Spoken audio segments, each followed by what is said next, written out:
Welcome to John Gets Games. Today I'll be doing a full 3-player playthrough of Unfair. This is a hand management engine building style game where you'll be constructing a amusement park in front of you. It's going to have thrill rides, theaters, as well as food vendors, and the goal is to get as many people as you can to come to your park so that they pay you to enter. You're going to be upgrading all of these attractions to get more people to come into your park, as well as using numerous different events that will help yourself or really hurt your opponents. This game is being funded through Kickstarter, and I think I will show you the rest of the game as we're actually playing it, so let's jump in. Here we have the starting setup for our 3-player game of Unfair. Each player begins with one main gate card, as well as a couple hidden showcase cards, a loan card which they might need later for a bit of money, and a starting hand of 5 cards. The first thing we do is advance the step marker to the event draw phase. In this phase, each player is going to draw one event card from the top of this pile.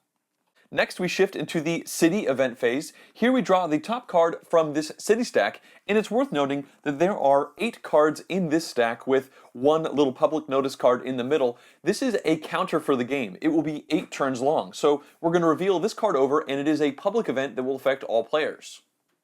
It's worth noting that the first 4 of these cards, including this one that we just drew, are Funfair cards, and they help everyone around the table. Once we get into the last 4 turns of the game, they will all be unfair cards, and these will all be relatively bad. So we're going to build an engine, and then the game will start getting a bit more unfair to us. If we look to this card here, we're going to see that the guest step, each player's park is going to score 3 extra stars, which effectively means that each player is going to get 3 extra money at the end of the turn, which is pretty nice. Next, we go to the event play section, and here each player is allowed to play those event cards that they just drew, and we start with the starting player. The starting player will be this theme park up here, and I've decided to put these little colored cubes down here. They don't come with the game, just to show the difference between the different players. So we'll have red, then a green and blue player. And in fact, I'll be playing the game from the perspective of the red player and showing you what they're thinking while they're playing the game, and then we'll see more abridged turns for the green and blue players. So it's going to start with us, and the one event card we drew is this one here. We see the top and the bottom, and there's an or in the middle. That means we can either play the top or the bottom, and in general, the top things give us a good benefit, and the bottom things will negatively impact one of our opponents. So the top here says, first in line, we could choose a card from the market and put it into our hand. And the bottom says, anonymous complaint. You can choose a competitor and close all ride attractions in their park. Well, right now, nobody has any attractions at all, so we're obviously not going to do the bottom part.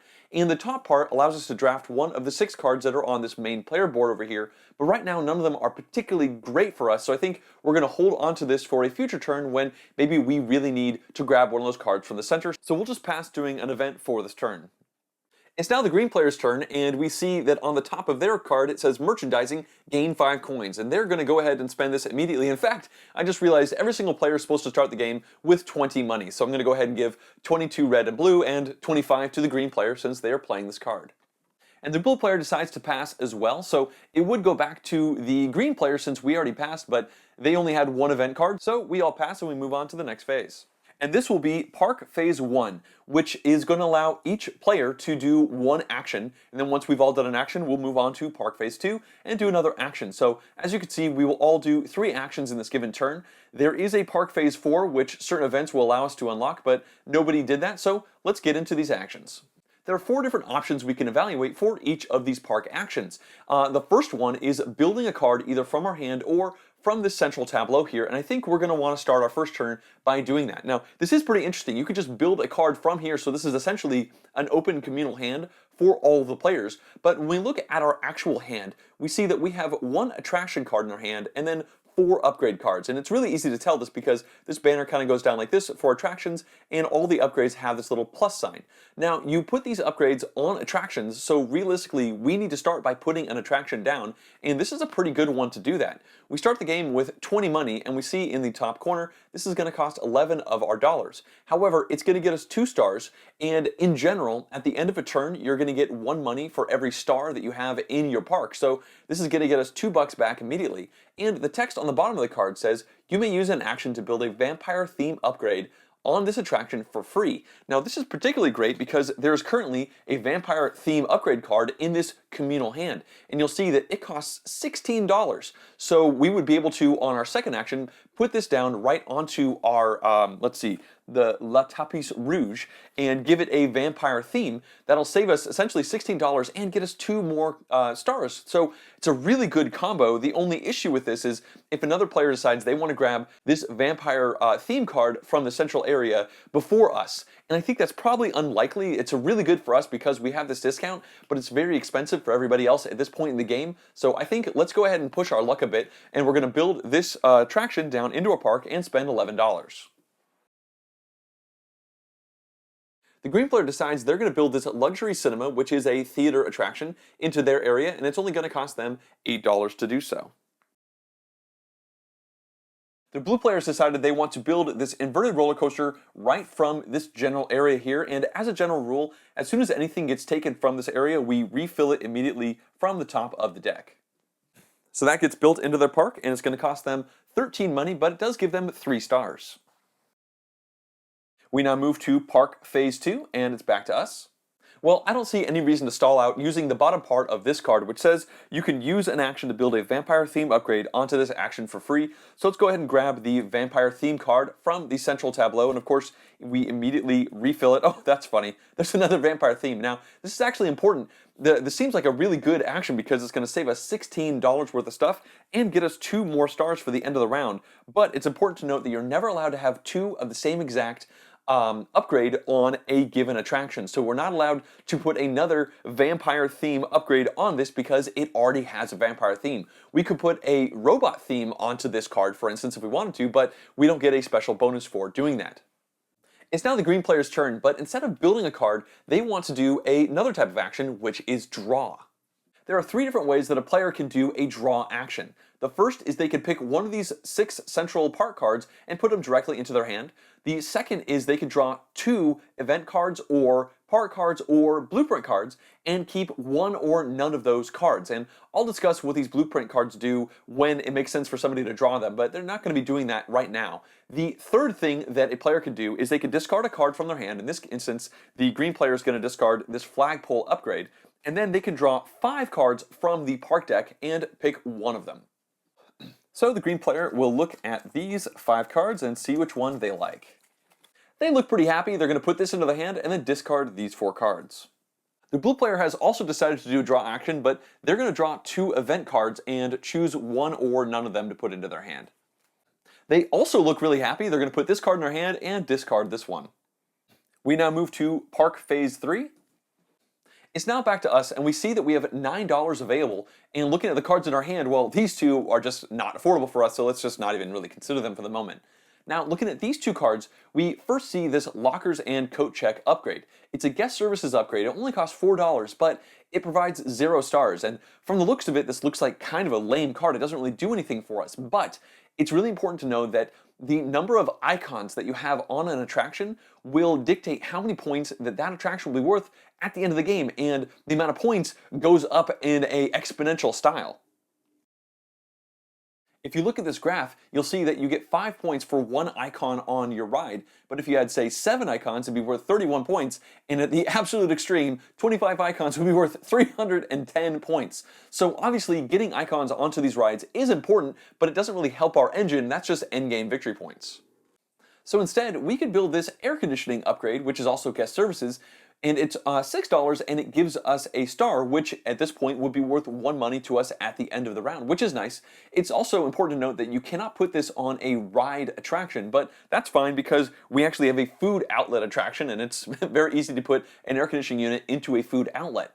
However, when you think about that, this might not be the best idea. We have seen our other 2 opponents do draw actions, and specifically we know from the first round when the green player did it, that there are cards in that event deck that could just give us $5, which could really let us kind of jump into playing some of these much bigger cards that potentially have, well, I guess this one has 0 stars on it, but this robot card down here, when you build it into an attraction, you can build another upgrade for free. So while it does cost $12, it could potentially be worth quite a bit, and it's also another icon. So I think maybe building towards a bigger next turn is good, because if we spend our $6, then we'll go down to 3, and we know that we're going to make $3 off of the event this round. And if we look at our park right now, we have 1, 2, 3, 4, 5 stars. So that's 5 stars is 5 money at the moment, so that'd be 8 money.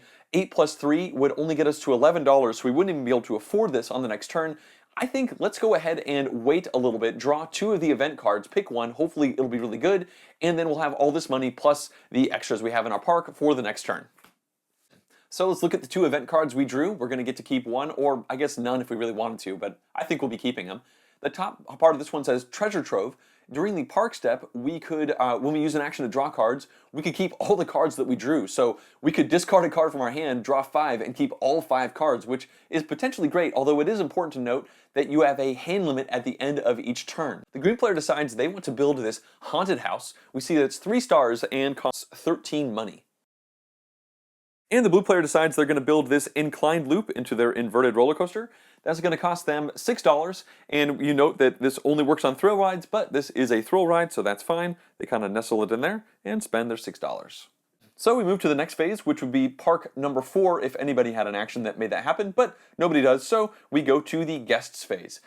In this phase, each player is going to count up the number of stars they have in their park, and then in this case they're going to add 3 to that because of this movie tie-in event that just happened, and they're going to get money equal to that number of stars.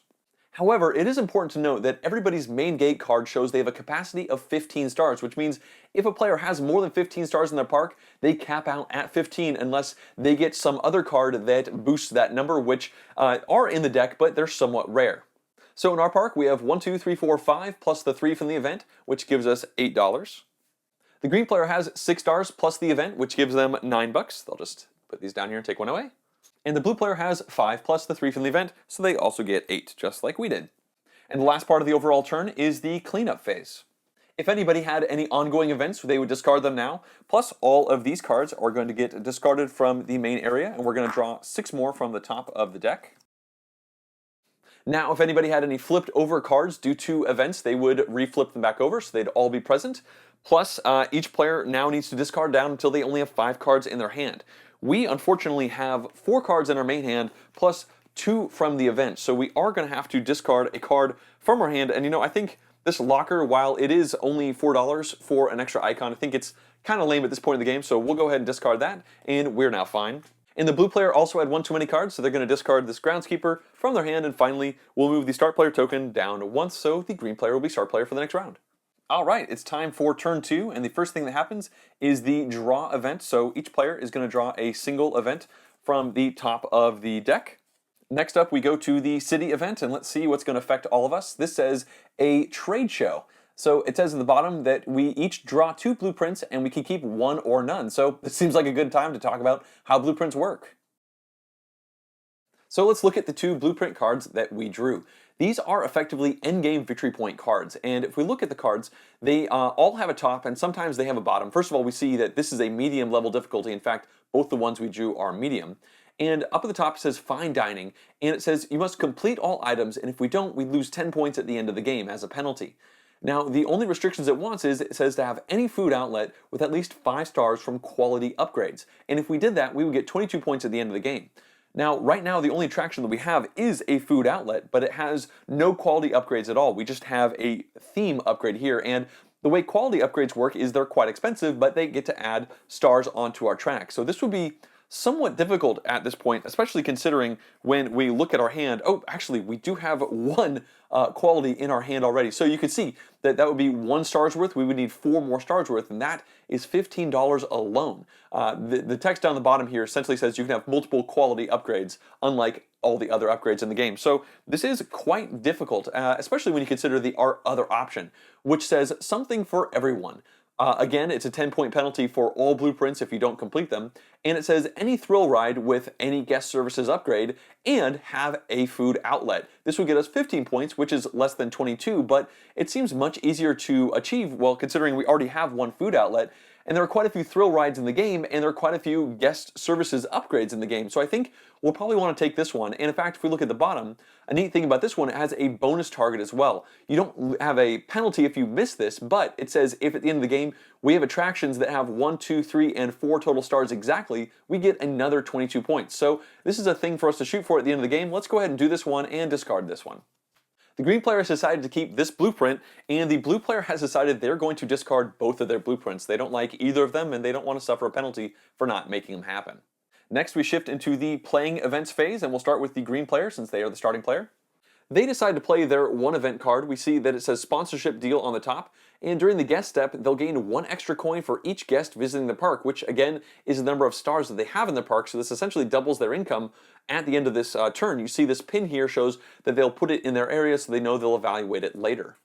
The blue player decides they want to play this special offers event. It says they reveal the top card of the park deck. They can put it into their hand and stop, or discard it and reveal another. They can do up to 5 in this way, so they essentially get to dig down and find a card that they might like. They look at card number 1 and decide to discard it. They decide to discard card number 2 as well.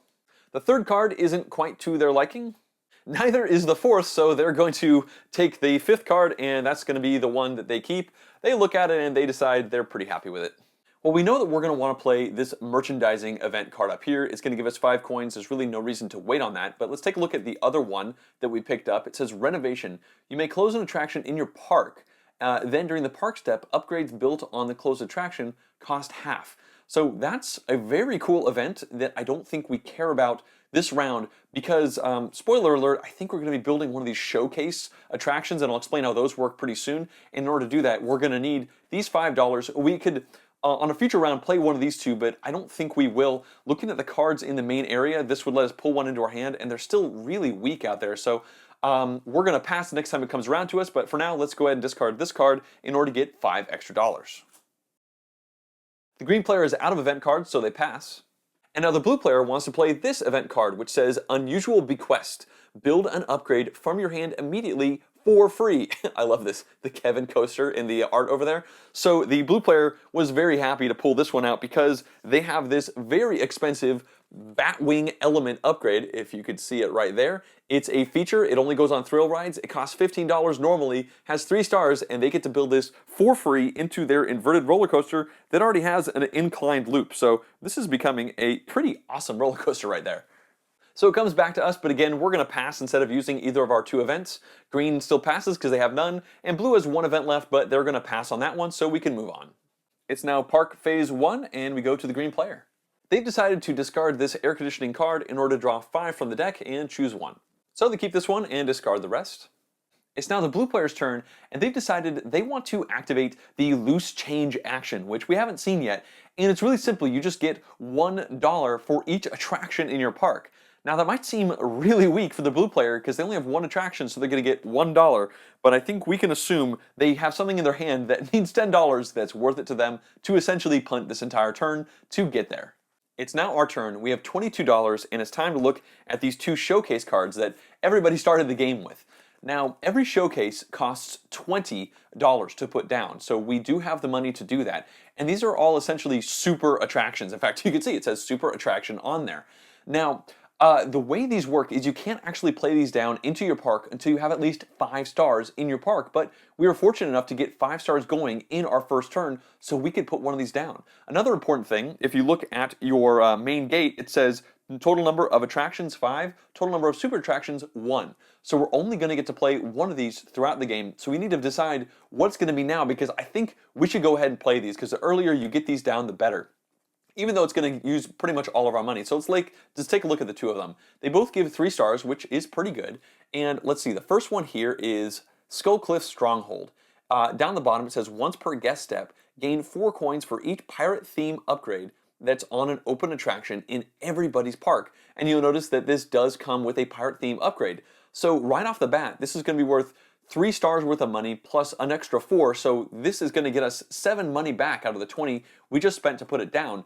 Now, of course, at a certain point, if we max out our capacity, these stars will not be getting us money, but it will always get us the $4 per pirate theme, and we'd be very motivated to put pirate themes down into our attractions because they would help pay back, and that would kind of keep our engine going. So this looks really good, but then we look at the other one. This is the Robopocalypse 2057, and it comes with a robot upgrade on already, and you see down here, once per event step, you may reveal the top card of the park deck until you find an upgrade, which you can build legally on this ride, or the park deck is emptied. You may then build it on this ride immediately for free. So this one just gets bigger every single turn, and this is the second turn of the game, so we know there's going to be 6 more event phases, so this will essentially get 6 free upgrades on it, and every one of those, well, many of them will likely have stars, which will get us more money for our engine, but more importantly, just more of these icons will make this a very point-rich card at the end of the game. In fact, this is a very difficult decision to do between these, but I think at the end of the day, my gut feeling says go with the Skullcliff Stronghold so that we have more money. We don't currently see any extra pirate themes on any of the cards, but we're definitely going to try and look out for those and get those built because they'd be really good for us. And yeah, let's go ahead and do that. Money is flexible. Victory points are good, and you know, this decision right here might cost me the game. I don't really know, but I like money. Let's do this one. So we're going to go ahead and build this down into our area. That's going to spend all 20 of our dollars, and we can effectively discard this card. I guess we could build this under one circumstance, and that is if we demolished this attraction in order to put it down, but I just don't see that happening. But I guess for the moment, I'll put it back here just to show that we haven't actually gotten rid of it, even though we're probably not going to be looking at it again for the rest of the game. It's now time for Park Step 2. The green player has decided to build a Ferris wheel. This is going to cost $13, which they fortunately have exactly, and it has 3 stars on it, and really, that's the only thing of note about that card. It's now the blue player's turn, and they've decided they're going to build a snack cellar. We see that this is a staff member. We haven't done any of those yet. This staff member gives them 0 stars. It costs them $10, which they have exactly due to them picking up loose change last turn. We see that it's worth 3 points at the end of the game, but more importantly, down at the bottom, once per guest step, the blue player can choose 1 open ride attraction in their park and gain 2 coins for each star in its star total. So when you put the staff members down, you don't put them on the right side. In fact, you put them over on the left. And if you look, the blue player has a ride already. It's already got 7 stars in it because they had that upgrade to put this Batwing element down. So that means that this snack cellar is going to get them 7 times 2 or 14 money every guest step, which is crazy. So that's definitely the reason that they punted their last turn to get the $10 in order to get that staff member down. It's back to us, and we now only have $2 to our name, and if we look at our hand, we can't afford any of these cards, and we have this action and another action to spend on this turn, and I think the first thing that we should probably do, especially considering we haven't seen any of the pirate theme upgrades, I don't think, out in the general tableau on the board, let's go ahead and discard one of these cards, and I think it's gonna be, let's get rid of the Superior. It's really expensive for 1 star. I don't think this is gonna be great for us. And we'll dig into the park deck 5 cards, and hopefully we'll find a pirate theme upgrade. Because on the next turn, we can potentially renovate this or something else and get that pirate theme down cheaper, or just having pirate themed cards in our hand is a good thing because we want them in play. So let's discard this card and see if we get lucky. And on the face of it, it doesn't look like it. We did not pick up any more pirate themed cards. We've got a fortune teller here. She's really cheap, has a star, and she lets you look at the top card on the city deck, which is that thing that affects everybody every single round. And once we get to the second half of the game, those are going to be bad, so this would be kind of nice, but probably not worth the money. This restrooms is boring. It's $3 for a icon for points. A superior quality, so this is 2 stars, costs $19. I don't think that's really what we're looking for, and this, I think, is going to be the one we want to take. It is a thrill ride, and if you remember, we have this blueprint which says we need a thrill ride with guest services and a food outlet. We already have a food outlet. It's a really cheap thrill ride. It's not very interesting, but it is a star, so let's go ahead and grab it. And unfortunately, we won't even be able to build this one this turn, but we'll throw this into our hand. Now it's Park Phase 3. The green player decides to draw 2 event cards, and they're going to keep this one. The blue player also draws 2 events, and they keep this one. And lastly, it comes to us. We can't play anything from our hand. I think let's go ahead and draw 2 event cards as well, even though that'll put us at 6 cards. We'll have to discard a card down, but these could potentially be really good, and let's see if we can set ourselves up for the next turn. This first one says Dumpster Diving. We can search the park discard pile and choose a card, reveal it, and put it into our hand. That's pretty good. The bottom says Drunken Hooligans. It's an intrusion. Choose a guest services upgrade on any park and demolish it. That's not that interesting. And then we've seen this one before, the unusual request. Build an upgrade from your hand immediately for free. The opposite side is you may discard this card from your hand to block a city planning event that affects you. And again, those are going to happen in the last half of the game. So this is actually kind of tough because it's possible there is one of those pirate-themed cards in the dumpster right now. There's a lot of cards in the discard pile, so playing this to grab one would be potentially really good, but then again, this is potentially worth a ton of points, especially we have this robot theme upgrade in our hand, which is 12 points. And when you play this down, you can play another upgrade that's in your hand for free. Now, right now we don't have any expensive upgrades in our hand, but there might be one out on the main player tableau that we could potentially draw. This is tough. This is really tough. This could be potentially worth quite a bit, well, at least 12 money to us with that robot upgrade. And how much money are we going to have? Let's see. We have 1, 2, 3, 4, 5, 6, 7, 8 stars in our area. Plus, we're going to get 4 for this right here. So that's 12, 13, 14. So we're going to get 14 money at the beginning of the next round. So we could potentially build that robot upgrade already. Oh, man. I need to think about this. All right, let's go with dumpster diving. I think that there's a pretty good chance there's a pirate theme hiding in there somewhere. Let's go with this one and discard this card, and hopefully this is the right call. It'd now be time for Park Phase 4, if anybody was doing it, but they're not. So now we go to the guest phase, and we see how much money everybody gets. So let's first count up the stars. We have 1, 2, 3, 4, 5, 6, 7, 8. So that's $8 right there. Plus our Skull Cliff Stronghold is going to get us 4 coins for each pirate theme. That's 4, so we're going to get 12 bucks. The green player has 3 plus 3 is 6, 7, 8, 9 stars, which means they have 9 guests. But remember, they have this sponsorship deal, which gets them an extra coin for each guest visiting their park. So that's 9 plus 9, or 18 coins. The blue player has 1, 2, 3, 4, 5, 6, 7, 8 guests coming in total, so that's going to be 8 money. But remember, they have this snack seller, which is going to get them 2 coins for each star on one of their open rides, which currently has 7. So that is actually 14 coins. Plus the 8 they already have, so they're going to get 22 coins. That's a huge amount of money. And lastly, we go to cleanup. We're going to discard all of these cards. We're going to go ahead and draw 6 new ones from the top of the deck. We've gone through more than half of the deck at this point. And every player has to discard down until they only have 5 cards in their hand, so we have to get rid of 1. Let's get rid of this boring air conditioning. I don't think we want that at the moment. And let's give this starting player to the blue player for the next turn. All right, let's now go into turn 3, and we'll begin with the draw phase for the events. So each player is going to get 1 of these green event cards. Next up, we'll do the city event. This is a public curiosity. If we look at the bottom of it, it says that during the guest step, each park with at least 1 open slideshow gets 5 extra stars. So that's going to help some of us. So let's start with the blue player, and they have decided they're going to play their own dumpster diving card. And remember, this says you can search the park discard pile to choose a card, reveal it, and then put it into their hand. It's a bit unfortunate for us because that means they get to look at that huge discard pile before we do. So blue adds this to their hand. We have 4 event cards. We should definitely be playing probably most of these this turn so that we can, have a hand size for other things. But the one that we just pulled says special offers, and this is the one that allows you to draw cards from the top of the deck until you've seen at least at most 5 and put one in our hand. Let's go ahead and start with the dumpster diving. Now, I'm not going to show going through every single one of the cards in the discard pile because it's very large, but I'm going to see if I can find a couple good options. We're hoping to find one of those pirate theme upgrade cards. And you know what? There is one of these in this entire deck, so I'm just going to take that, not worry about parsing all the other potential reasonable options that are in here, because this is just too good for us. We can see it's going to cost us 8 coins to put down, but it's going to get us 4 coins every single turn from this point on, so it'll definitely pay for itself.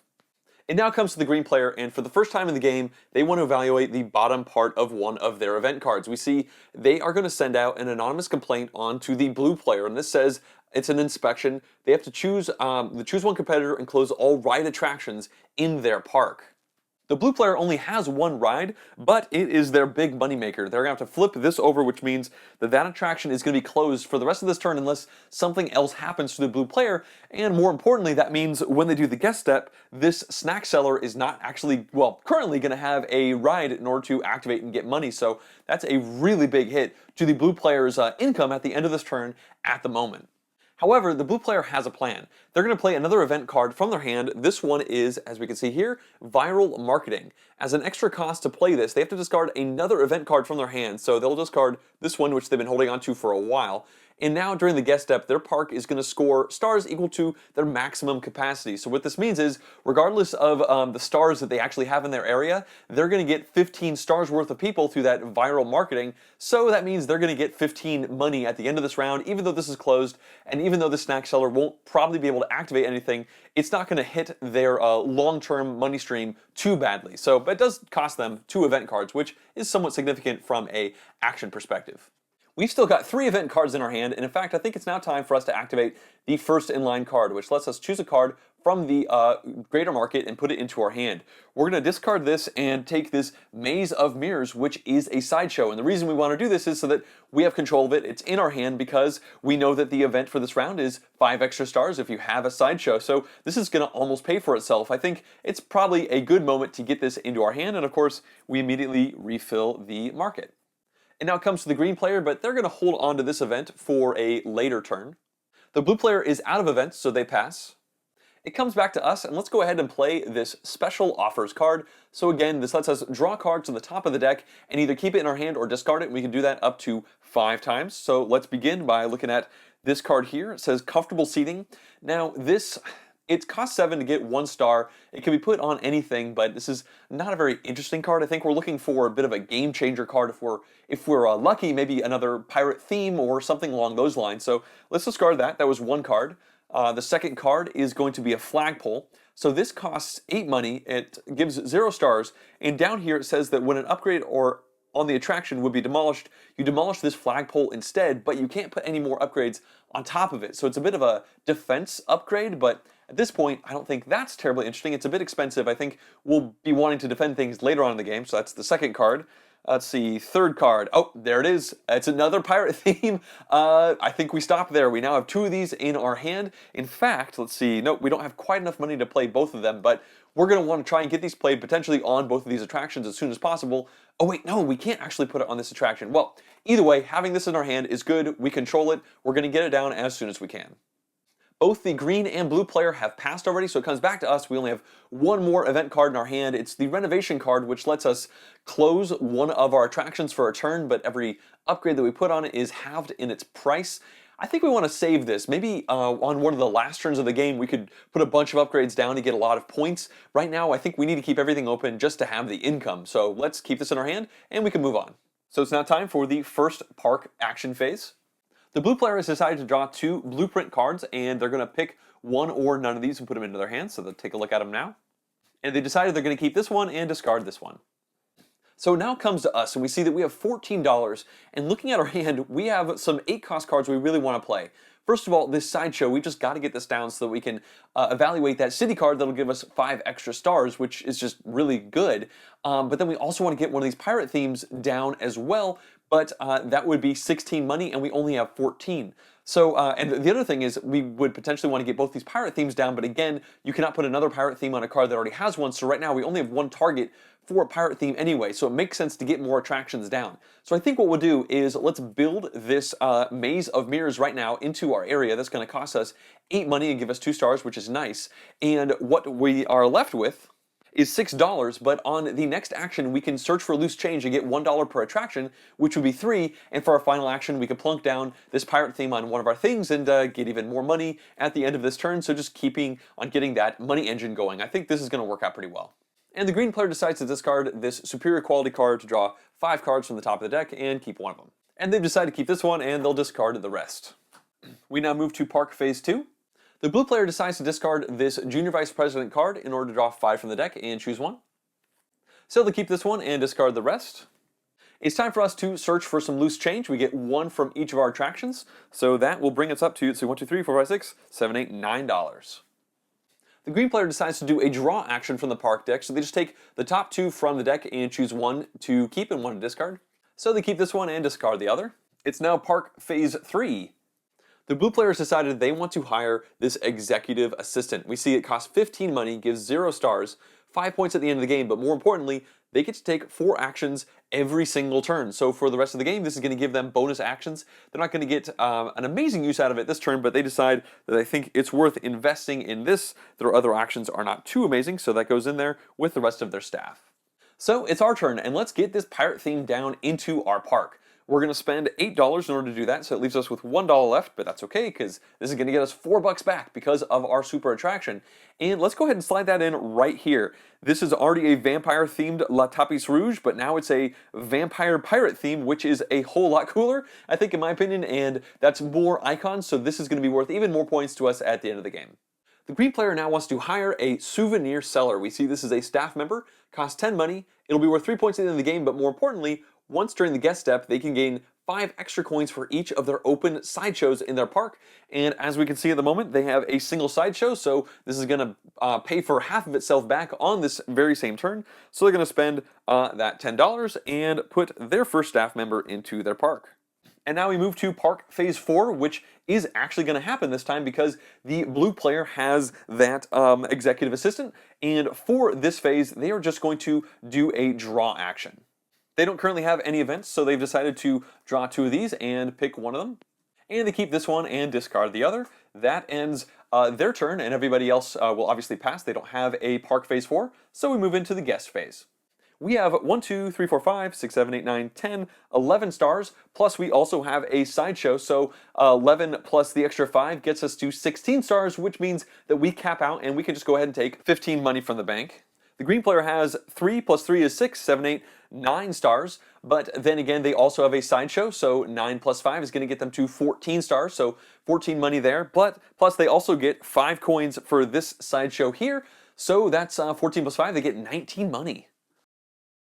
And since the blue player's ride was closed, they technically only have 1 star in their whole area. However, if you remember, they did this viral marketing campaign, which means they effectively have their max capacity in stars, which is 15, so they're going to get $15 for those 15 guests.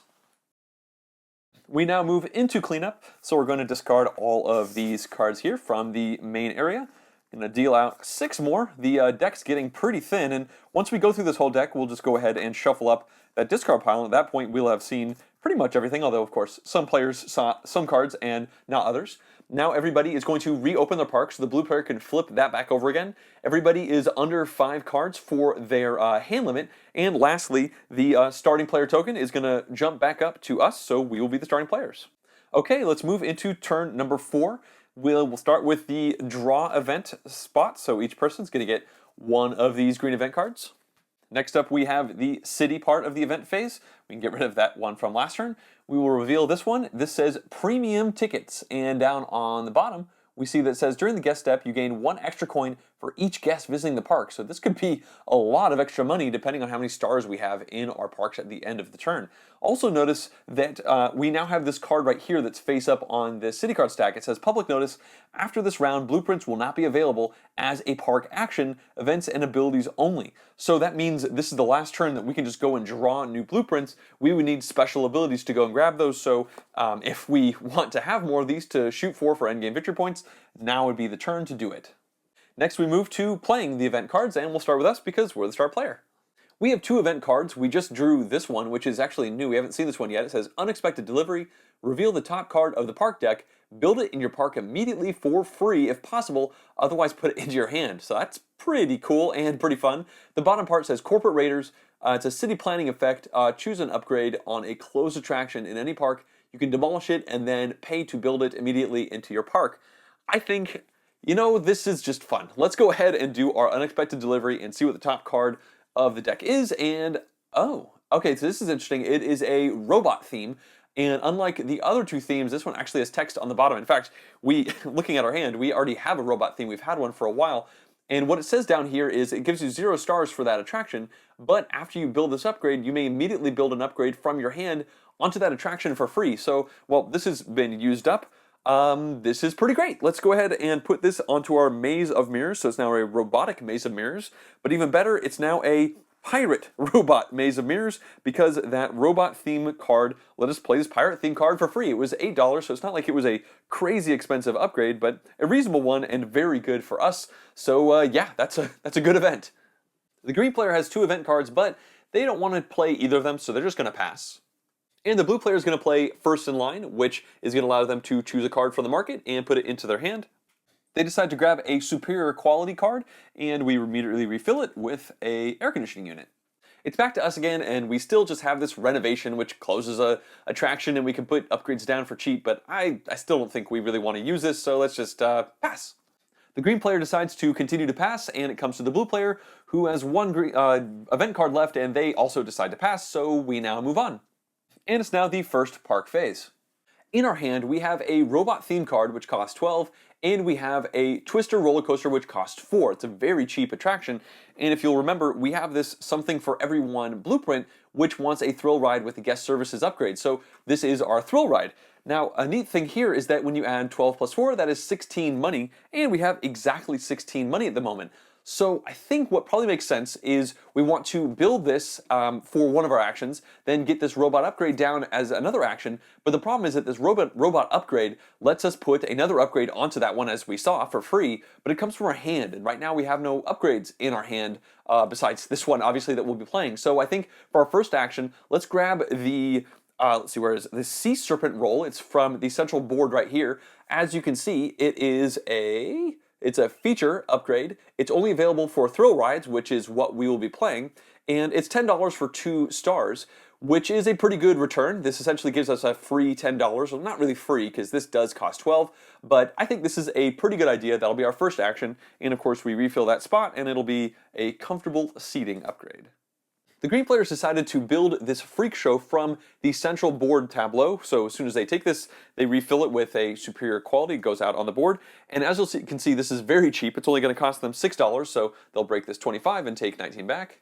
But this card is really good for them. First of all, it's a sideshow, and their souvenir seller gets them an extra 5 coins for each open sideshow they have in their park. So this effectively pays for itself almost in one turn.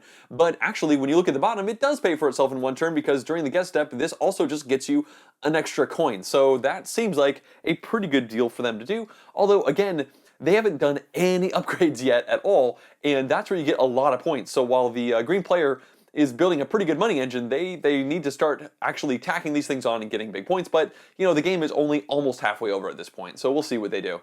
The blue player is going to build a monorail from their hand. As you can see, it's 3 stars. It's a leisure ride attraction. Costs 17 money, but it also comes with the guest services air conditioning upgrade built right into it. So some of the attractions actually have that ability, which means in the future the blue player will not be able to put air conditioning onto this ride because it's already baked right in. So they'll go ahead and put this here and spend their $17.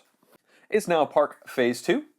Let's keep going with the plan I outlined during the first action. So we're going to build the Twister roller coaster, which is a thrill ride attraction. It's incredibly cheap. It's only $4, so we can go ahead and spend this 5 and take 1 back, and we'll be primed and ready to put down this robot theme and Sea Serpent roll down on our next action.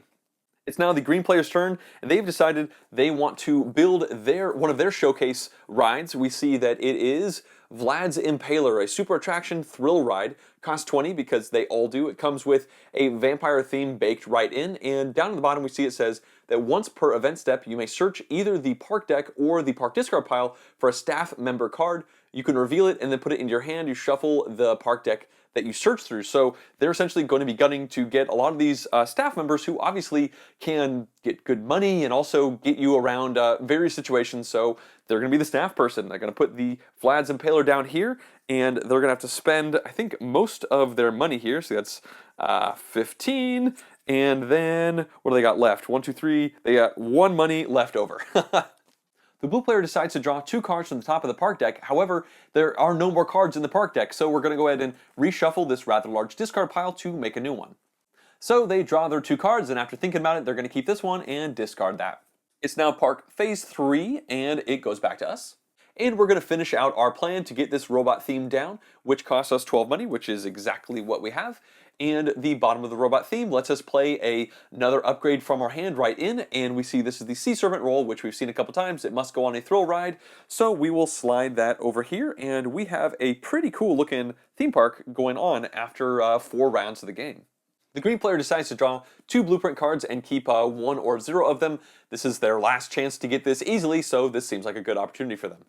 They decide to keep this one and discard the other, which means they now have 2 of these blueprint cards, and you can have as many as you want, but remember, you lose 10 points for each one that you're not able to fulfill at the end of the game. The blue player decides to do the same exact thing, so they're going to draw these 2 cards. And unfortunately for the blue player, neither of these worked at all for anything they have going or might actually do, so that felt like a bit of a wasted turn for them. It's a bit unfortunate. We now move to Park Phase 4, which only applies to the blue player, and they decide, you know what, they're going to draw 2 more of these. They're about to run out of the opportunity to do this, so they really want to find another one to kind of gauge how they're going to play the rest of the game. This time they seem much happier. They're going to discard this one and keep this one. So we now move into the guests round of the game. So looking at our stars, we have 1, 2, 3, 4, 5, 6, 7, 8, 9, 10, 11, 12, 13, 14, 15. So that's actually kind of perfect because we have a park capacity of 15, so we wouldn't be able to let more than 15 people in the park anyway. And if you remember, there is this premium tickets event happening for everybody, which means that we get an extra coin for each visiting guest. So that's actually 30 coins right there. But of course, we have this Skullcliff Stronghold, which is going to get us 4 coins for every pirate theme upgrade in all parks. And now we have 1, 2, 3 of them. So that's going to be 3 times 4, which is going to get us 12 extra dollars. So that's $42 that we get this turn. The green player has 1, 2, 3, 4, 5, 6, 7, 8, 9, 10, 11, 12, 13 stars. So that will be 13 times 2 or 26 money. But then of course they get 5 coins for each of their sideshows, of which they have 2 of them. So that's an extra 10 money that they're going to get right there. So that's 26, it's 36. And then of course finally this freak show down here gets them 1 extra coin. So the green player gets 37 coins total. And finally, the blue player has 3, 4, 5, 6, 7, 8, 9, 10, 11, so they're going to double that to get 22, plus they also get 2 coins for each star in their biggest ride, which is still 7 over here, so that is 14 plus 11, which will give them $25. We now move into cleanup, so we can get rid of all of these cards here and draw 6 more. Nobody has more than 5 cards in their hand, and nobody has any closed attractions, so they don't have to flip any of those over. And of course, now we're going to move the starting player down to the green player. We're just crossing the halfway point of the game, so we're going to go back to the draw phase for the 5th turn of the game. So each player is going to get 1 of these green event cards, and then we move to the city phase. The first thing we need to do is pull this public notice card. Now, if you look at it, it says that after this round, blueprints are not going to be available as a park action, which we knew. And at the bottom here, it says at the start of the next round, shuffle all the blueprints together and then flip this over and put it on top of it, which says, sorry, we're closed. City Planning Office of Blueprint Department is now closed except by special appointment, which is like events and that kind of thing. So let's go ahead and take all of these blueprints. We'll just give them a nice quick shuffle right here.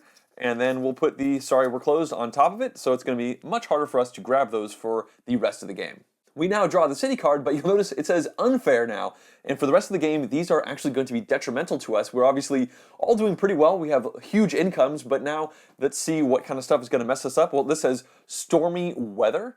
And on the bottom, it says during the guest step, we calculate our park star total as normal, including all other effects. Your park scores half that total rounded down. So wow, that's a really big hit to the amount of money we're going to be making for this round, and we're all going to have to kind of anticipate that going forward for this turn. Now we all get to play event cards from our hand, and we'll start with the green player. The green player decides they want to play this unexpected delivery event card. This is the one that lets them reveal the top park card and build it into their park for free if it's possible, or put it into their hand. So the top card is a Sea Serpent Roll. This is a upgrade. It's a $10 upgrade, and it only goes on thrill rides. Fortunately for the green player, they just built this Vlad's Impaler thrill ride over here, so they can slide that in, and I think they're pretty happy with that. Even though the blue player has 2 event cards, they are going to pass and not play either of them. It now comes to us, and we have these 2 options. Once again, we have this renovation we've been holding on to, and the bottom of it says vandalism, and I think we're going to start looking to the bottom parts of these event cards a little more often to try and mess with our opponents, because all of us have really big engine type things going on, and we're going to want to put wrenches in their wheels. The vandalism one down here says choose a quality or theme upgrade in any park and demolish it. When you demolish a card, you just take the card out entirely and put it into the discard pile. But at this point, looking at both of our opponents, this isn't really going to mess either of them up too badly. I think we might want to hold on to this for a later part of the game when somebody has a much bigger ride. We can knock one of these out and it'll have a bigger effect on their point totals. And the other card we drew is Media Blitz. It says other Media Blitz events are discarded, and then during the guest step, we would get 8 extra stars. Now the thing is that the way the stormy weather works, we're just going to score half of our total stars. So I think we hit this capacity anyway, so I don't think this is actually going to help us out much. And the bottom part says during the city planning, it's a city planning effect. You choose a feature upgrade on any park and demolish it. And once again, I don't think either of these are going to hit either of the players particularly bad. Actually, you know what?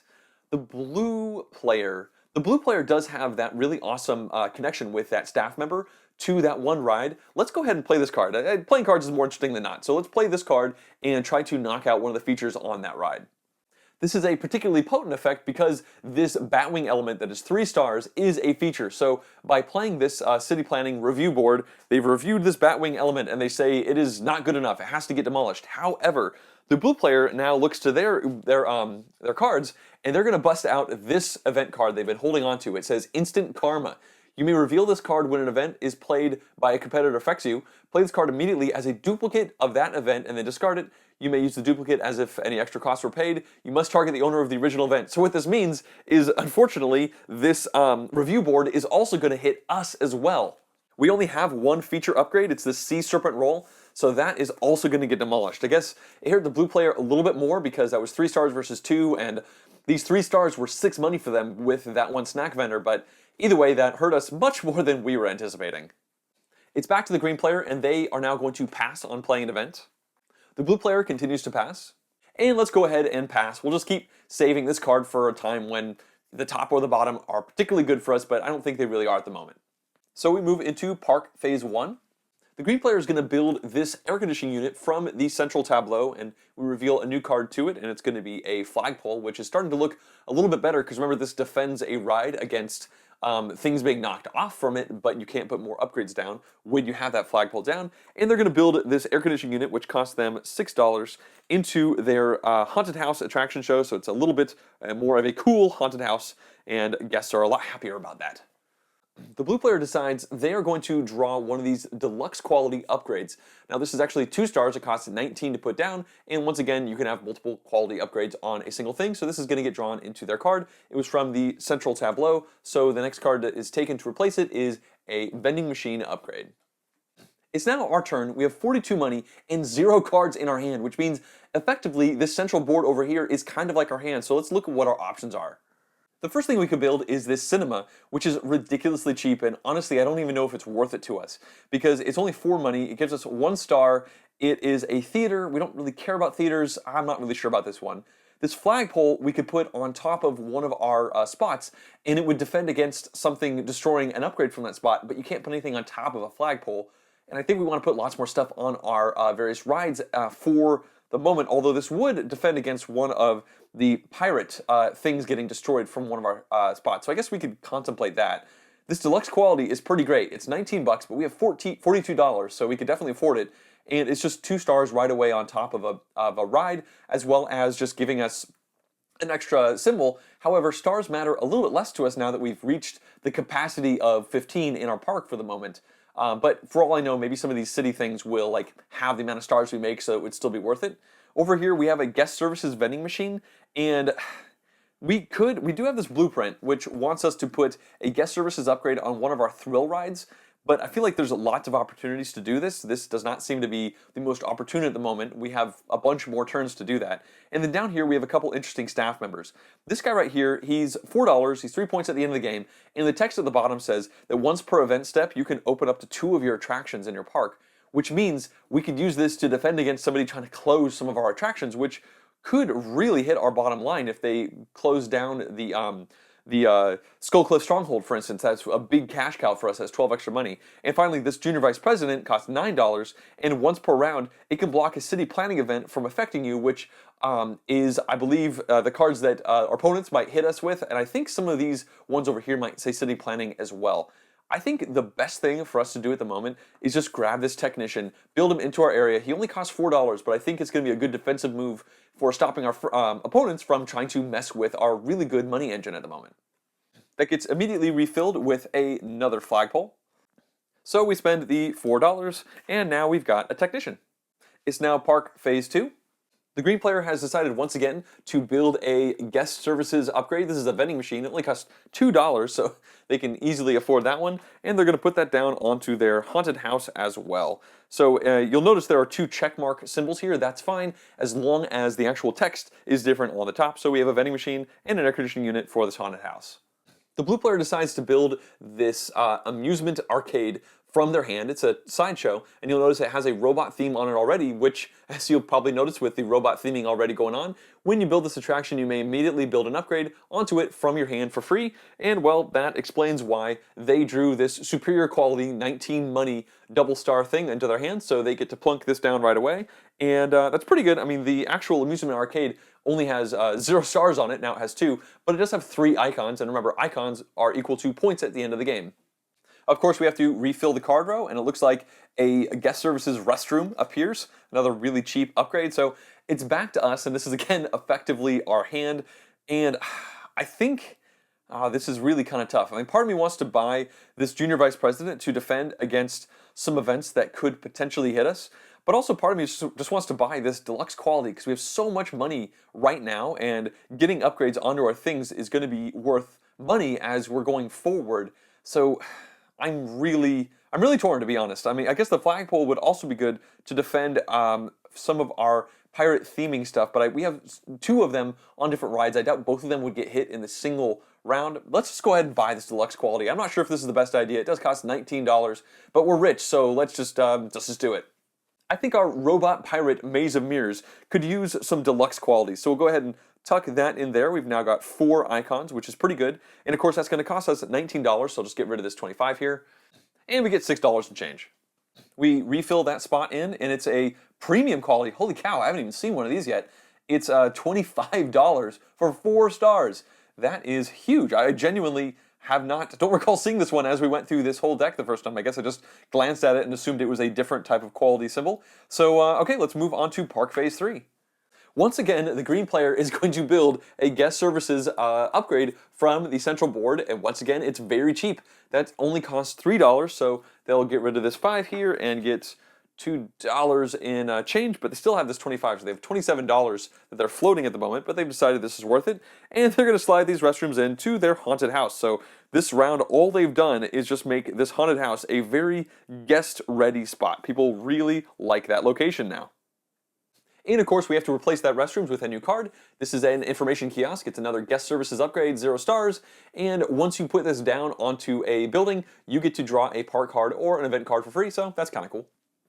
It's now the blue player's turn, and they've decided they want to build one of their showcases. And it's obvious this isn't going to happen, but I do want to mention in the rules, you can discard both of your showcases to get $10 immediately if you want, but then you won't be using any of your showcases for the game. But it seems like all the players are able to get enough money to make this worthwhile, and they have decided they are going to be building their mega factory. So this costs 20 money, as do the rest of them, so they're going to spend this 25 and get $5 back.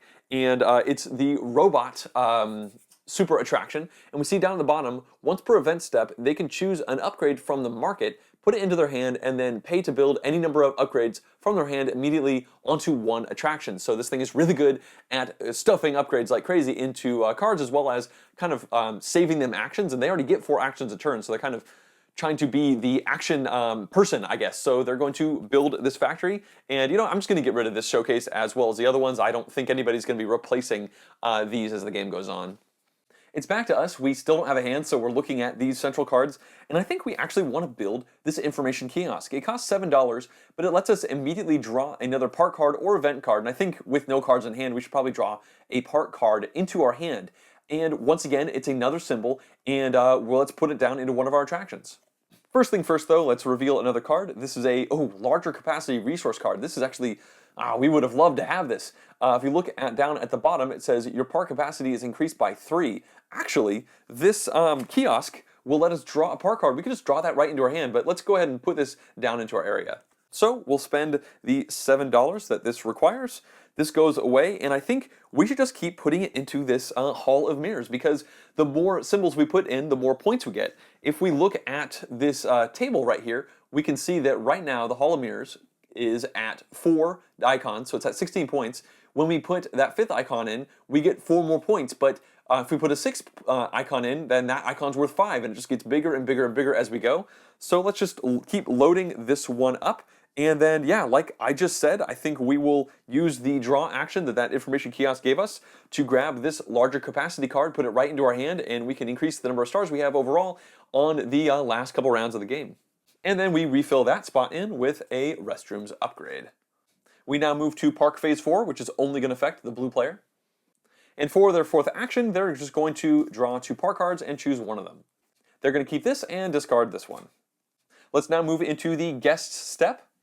When we look at our park, we have 1, 2, 3, 4, 5, 6, 7, 8, 9, 10, 11, 12, 13, 14, 15 stars again. But remember, we have this stormy weather to contend with, and that means we're going to lose half of our our total number of stars rounded down, and that means that half of 15 is going to actually be 7, so we're only going to get 7 money from the guests. However, we still have this Skull Cliff Stronghold, which is going to get us 4 money for each pirate theme. There are still 3 of these, so that's going to be 12 plus the 7 that I already talked about, so we're going to get 19 money. The green player has 3, 4, 5, 6, 7, 8, 9, 10, 11, 12, 13, 14, 15, 16 stars in their overall area. But again, their capacity is just 15. So I believe we go down to 15 first before the storm cuts in half. So we'll give them 7 money. But again, they get an extra money for this freak show.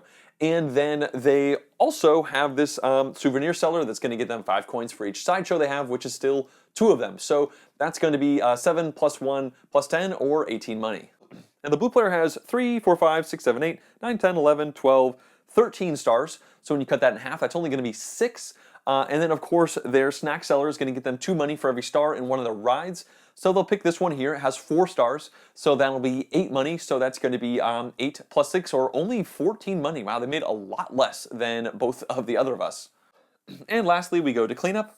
We'll discard all of these cards here and see 6 new ones. Every player has 5 or less cards, so we move the starting player down to the blue player and move on to the next turn.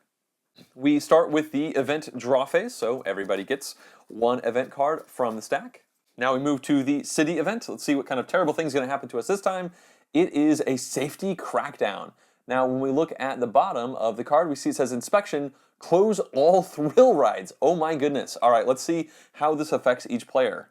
Well, we have 2 thrill rides, so that means that Skull Cliff Stronghold as well as this Twister roller coaster are both going to be closed. Fortunately for us, and I promise I didn't look ahead to know what was happening, we grabbed this technician who's going to let us open up 2 more rides, so that was a really good buy to flip both these back over. We would have been in a lot of trouble if these had stayed closed for us. The green player only has 1 thrill ride, and it's the Vlad's Impaler.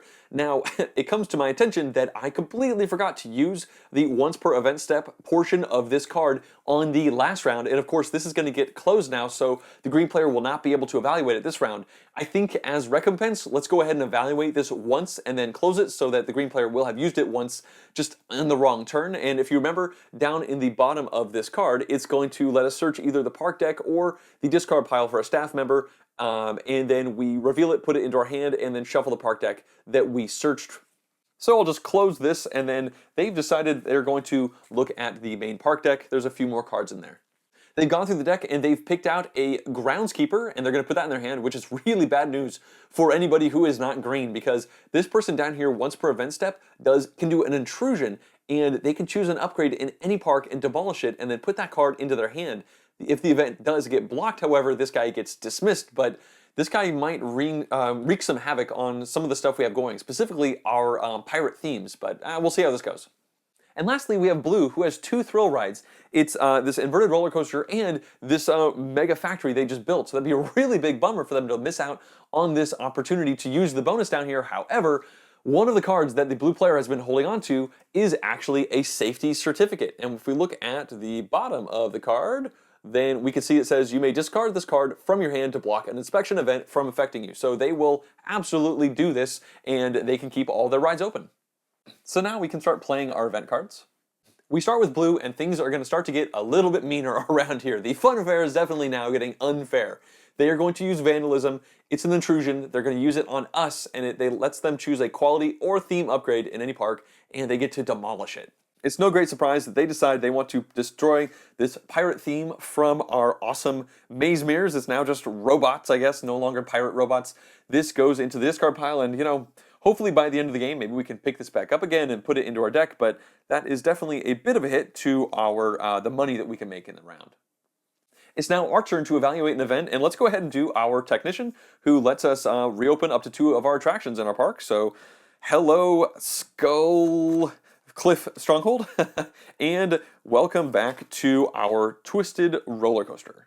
The green player wants to play this card here. It's another one of those safety certificate ones, but instead of doing the bottom, they're going to do the top. It says Park Step, you may take an extra up to 4 actions total. This is going to just affect this one round, so both green and blue will be taking 4 actions this round.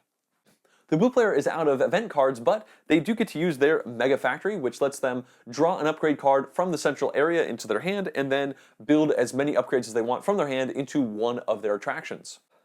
They've decided to grab this comfortable seating from the central row, and they're simply going to build this comfortable seating right into this inverted roller coaster, so it's a very comfortable inverted roller coaster, and that's only going to cost them $7 from their money. So it's back to us, and I think we want to play this card here. The top part says Treasure Trove. It says during the park step, when you use an action to draw cards, you keep all the cards you draw, which is very powerful. Or the bottom part says choose a competitor to make all their staff members unavailable. I would love to do that against the green player to make that souvenir seller go away. It would hurt them by 10 money per round, but they already have so much money that I don't know if it's going to hurt them that much, and we only have one card in our hand right now. So let's go ahead and activate the Treasure Trove so that we can get a much bigger hand and get lots of options from the deck. Even though the green player has 2 event cards in their hand, they've decided to pass, and the blue player has no event cards at all, so they pass as well, so it goes back to us. We still have this renovation card. I think we still want to hold on to it to potentially vandalize somebody else in another round, so we're going to go ahead and pass. The green and blue player both pass again, as do us, because we have no more cards, and of course I needed to refill this earlier on. It looks like it's a mesmerist. This is interesting. It's a staff member, and the bottom of the card says that once per event step, you can choose a staff member from any park, move it to your park, and then during the cleanup phase, you give it back to them and you can't steal them again. So it's a one-turn steal, potentially pretty powerful if we were to take it from either of those other 2 players, but we'll see who actually gets to control this. Let's go ahead and move into Park Phase 1. For the blue player's first action, they are going to build this corkscrew element feature upgrade from the central board. It only costs them 6. It can only go on thrill rides, and they're okay with that. They're going to add it to their inverted roller coaster, so it's got a whole bunch of stuff going on for it right now. That's going to cost them $6. It's now our turn, and we have this larger capacity card, which is great. And we look at our park right now, we have, let's see, 1, 2, 3, 4, 5, 6, 7, 8, 9, 10, 11, 12, 13, and 14 stars down there. I guess, because we had lost that one upgrade. So this is good for us, but not actually that great right now. I mean, we're not over 15 at the moment, and I'm not sure how much over 15 we're going to get. Part of me feels like we should just discard this card and draw 5 cards from the top of the deck. Because of our treasure trove here, we get to keep all 5. I think that's actually probably the better call. Like, this looked like a good ability, but we got hit down a bit by our opponents. So yeah, let's discard this, draw 5 cards from the top of the deck. We'll have lots of options for our last 2 events of the turn. Let's take a quick look. Balloon Artist, Fast Food, Lockers, Vampires, Superior Quality. Okay, lots of stuff that gets added into our hand. The green player decides to spend 8 money and play down their groundskeeper, their super mean guy who goes in and demolishes 1 thing per event step from opponents. So this is going to go into their area over here, and they'll have to spend $8 for it. It's now Park Phase 2. The blue player decides to draw this Superior Quality into their hand for their action, and it gets replaced by a vampire theme into the main board. It's now our turn, and despite drawing that huge hand, I think we kind of need to grab this mesmerist, because it is going to be defense for us against that groundskeeper from destroying our stuff from our area. I think that's going to be pretty important for us. Also, we could use the groundskeeper against the red player and destroy some of their stuff. So I think let's go ahead and build this mesmerist. It's going to cost us $7, so I'll get rid of this 25er. I get 18 back, and then I'll go ahead and put this in here. And again, during the events phase, this essentially lets me steal a staff member, but then I have to give it back to them at the end of that phase. And then we fill the spot on the main board with a pirate theme. Oh, crud! That's the one we really wanted. The green player is going to discard this corkscrew element in order to draw 5 cards from the top of the deck, and they're going to choose one of those for their hand. They'll keep this one and discard the rest. It's now Park Phase 3. The blue player has decided to spend $11, which is exactly the amount of money they have left, so they are broke, in order to build this water slide. It's a leisure ride attraction, 2 stars, and it already comes with the splashdown upgrade, which is kind of cool, so they get to add that there. They now have 5 attractions. I don't remember if I mentioned this before, but you're not allowed to have more than 5 attractions in your park. It's listed on your main gate here, so they are maxed out. In fact, we're the only ones who have 4 attractions at the moment. It's now our last action, and I think there's no time like the present. Let's go ahead and build another pirate theme into our area. Let's get these robots pirified again. So we'll put that in there. That costs us $8, but that's okay. We've got quite a bit of money at the moment, and that is going to help our income. We'll get $4 back for that on the next round because of our Skullcliff Stronghold, and if we get to keep it, well, that'll end up paying for itself entirely with the last 2 rounds of the game. The green player has decided they are going to demolish something of their own. Again, you can only have 5 attractions in your park, and it looks like they want to build another attraction into the park. So this luxury theater that they've had since pretty much the very first turn of the game, it's now gone, and they don't get anything back for it. It just spends their entire turn to make that go away, and then we can go ahead and slide everything else down. We now shift to Park Phase 4, which will be both the blue and green players because the green player has that event for efficiency. The blue player decides to draw 2 event cards, and they're going to keep this one and discard the other. And the green player's 4th action will involve building this floorless roller coaster. It only costs $8, it's 2 stars, it's a thrill ride, so that goes in right over here. And then they spend $8 in order to get that. Oops, it looks like I forgot to fill in this slot here with a splashdown element. It's a feature upgrade for thrill rides. And now we all move into the guests phase. When we add all of our stars together, we actually have 16, so it's a bit of a bummer we lost that resource to let us go over 15, but we are capped at 15, so we get $15 for that. And then our Skull Cliff Stronghold is going to keep giving us $4 per pirate theme, and we are back to 3 because we were able to buy that one, so that's going to be 15 plus 12, or $27. The green player does not get access to the stars on this closed ride, so they only have 1, 2, 3, 4, 5, 6, 7, 8, 9, 10, 11. So that's only $11 for them, but they still get $10 for the souvenir seller because they still have 2 sideshows. So that's going to be 11 plus 10 or 21 bucks. The blue player has 2, 3, 4, 5, 6, 7, 8, 9, 10, 11, 12, 13, 14, 15, 16, 17. So they go way over the cap, unfortunately for them. So they are stuck at 15, but they also get 2 money for every star in one of their rides. This one right here has 6 stars, so that's going to be 12 money. So that's going to be 12 plus 15. That's the same as us. They also get 27 bucks. We now clean up, so we'll discard all of these cards here and deal out 6 new ones. Unfortunately for us, we're the only player with more than 5 cards in our hand. We have 6, but it's a pretty easy decision. I think we're going to get rid of this fast food restaurant here. It's only $2 for a star, but you can't put any upgrades on it. So it's amazing for like the first turn of the game, but at this point it's terrible, even though we could potentially build it. So we'll just discard that. We're now at 5 and everybody else is under 5, and we become the start player. It's time to start turn number 7 out of 8, so there's only 2 more left to the game. The first things first, everybody gets one of these event cards from the top of the stack. And now let's see what kind of unfair city card we have to contend with. It is a blood drive. Okay, let's see the bottom here. It says, choose 1 staff member in your park and make them unavailable. Oh wow, okay, so we all need to pick. We're the starting player, so unfortunately we have to pick first. I think let's go ahead and make the technician unavailable. I don't think anybody is going to be closing stuff in our park, but we'll find out. The green player decides they're going to make the groundskeeper unavailable, actually, because, well, they see the mesmer over here and they know that we could steal it and then actually mess with their stuff, so it makes sense for them to get rid of that. First things first, I guess they figure we're going to steal something from somebody. Maybe we'll take the souvenir artist seller here, or maybe we won't. We'll see. And the blue player decides to get rid of their executive assistant, so they're only going to have 3 actions this round. They just really need the money from this person to keep coming. Now we all get to play the event cards from our hands. And it looks like we got pretty darn lucky. We got an efficiency card, so as you can see, we're going to get up to 4 actions in total. So I guess let's go ahead and do that, which is great because we'll have 4 actions, and then we'll have this renovation to do lots of upgrades. I think this is going to work out really well for us. It's now the green player's turn, and oops, I forgot.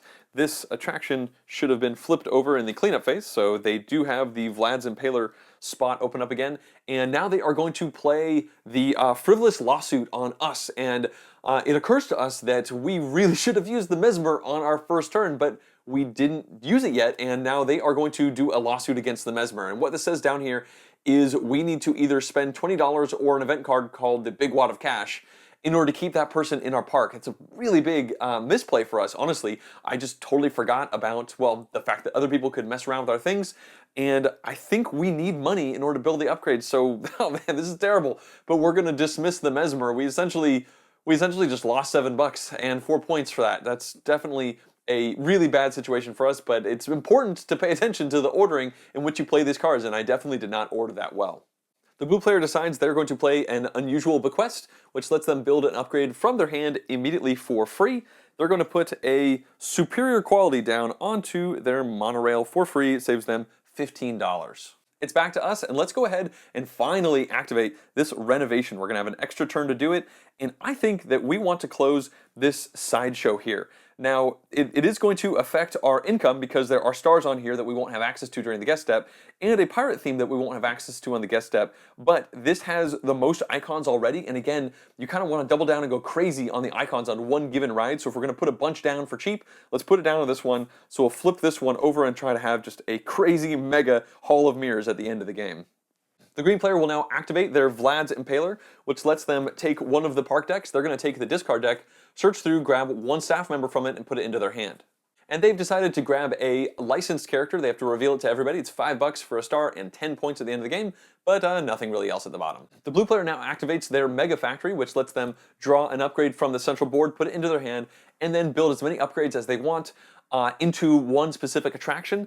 In this case, they're only going to build this one. It costs 15, and they're going to put it down onto their inverted roller coaster, which is just a crazy roller coaster now. It's got a splashdown corkscrew. It's got really comfortable seats while you're getting soaked with an incline loop. Man, there's just all sorts of crazy stuff going on here. And of course, they will have to spend 15, so they'll get rid of this 25 and take 10 bucks back. It's back to us, but we're out of event cards and event effects, so we're going to pass. The green player passes, and the blue player passes, so we can move on.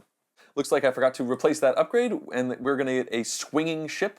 It's a leisure ride attraction that already has a pirate theme on it, which means, ooh, we might want that. We could take one more attraction, but we'll see how we go on this turn. I think this turn is going to be all about the upgrades instead. So let's go ahead and move to Park Phase 1, and it's our turn. So we're going to have 4 actions this turn, and we have $43. We look at our hand, we've got 3 upgrades, all of which can actually go onto this spot right here. If we put the vampire one down, then it would actually have all of the thematic upgrades. So it'll be some vampire pirate robots, which is a bit crazy. If we look at the costs on these, we round down when we go half. So this one right here would be 7, this one right here would be 8, and this one right here would cost 2. So when we add all these together, that's $17, but we actually have $43 available to us. So we could go a little crazy and maybe buy one of these superior upgrades from the central board for another 7. We can easily afford that. And if we did that for our first action, well then we would be getting 4 upgrades or 4 icons down onto this ride. And when we look at this table right here, we see that right now at 5 icons it's 20 points, and at 9 icons it'd be worth 46 points. That'd be a 26-point increase just on this turn, and then if we got any more upgrades, well, it just keeps getting bigger as we go. So let's go ahead and do that. We'll take the superior quality, but we're going to put it on here, so it's only going to cost us $7 to do that. And of course, we refill that spot, and it's an android greeter. The green player has decided they are going to build a Batwing element onto their floorless roller coaster over here. That's going to cost them $15 to do it, so I'll slide that in there, spend a 25er, and get 10 bucks back. The blue player has decided they are going to draw 2 event cards and keep one, and they'll keep this one and discard the other. It's now Park Phase 2. It's back to us, so let's keep on rolling with the upgrades. Let's put this superior quality down into here. It costs 15, but we have that and round down, so it's only going to cost us 7. And this Hall of Mirrors right here has a ridiculous amount of quality. It's got 2 superior as well as a deluxe going on. You just really want to see this attraction in our park. I think it's definitely the best attraction out of any that's going on, especially once we add the vampire element to it. But of course, we do have to spend the $7. The green player has decided they want to build a superior quality upgrade from the central board. They're going to slide that into their haunted house, so it's a very quality, comfortable spot for all of their guests. That is going to cost them $15, so they'll get rid of this 25 and take 10 bucks back. I do have to fill that central board card in, and it's going to be a comfortable seating upgrade feature. The blue player decides they're just going to search for loose change. They've got 5 attractions, so they're going to get 5 money.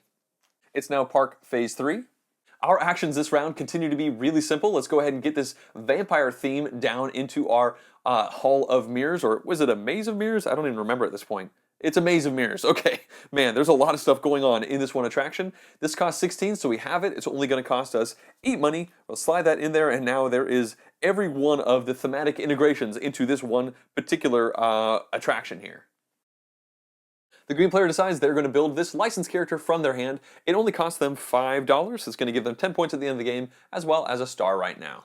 The blue player decides they're going to spend $15, so they have just barely that, and they're going to slide this down into their monorail, so they have a very quality monorail system going on right here. It's also air conditioned. We now go into Park Phase 4, which is only going to be us because the blue player, their person who gave them extra actions is giving blood right now, so it's our action. And we were going to build this lockers and coat check into our area, but I figure we may as well take this comfortable seating instead. It costs $7 instead of the $4, but when we have this, this is only going to cost us $3 instead of $2, and it's got a star on there. I think this is probably a better idea to utilize the renovation going on here, so we'll slide that in there. Only going to spend $3, and of course we'll reveal one more card from the top. This is going to be a robot theme that goes right there. We now move into the guest phase. This was a pretty ridiculous turn, getting lots of discounts for these upgrades down. However, we aren't going to get any guests for this ride, and we're also not going to get the benefit of the pirate. So there is a monetary cost for us for the final turn of the game. I just hope it outweighs the cost of doing all this stuff. So we have 1, 2, 3, 4, 5, 6, 7, 8, 9, 10 stars. So it's only going to be 10 money coming from this spot right here. But our Skullcliff Stronghold, we've got just 2 pirate themes at the moment, so that's going to be 8, so we get 10 plus 8, that's going to give us $18.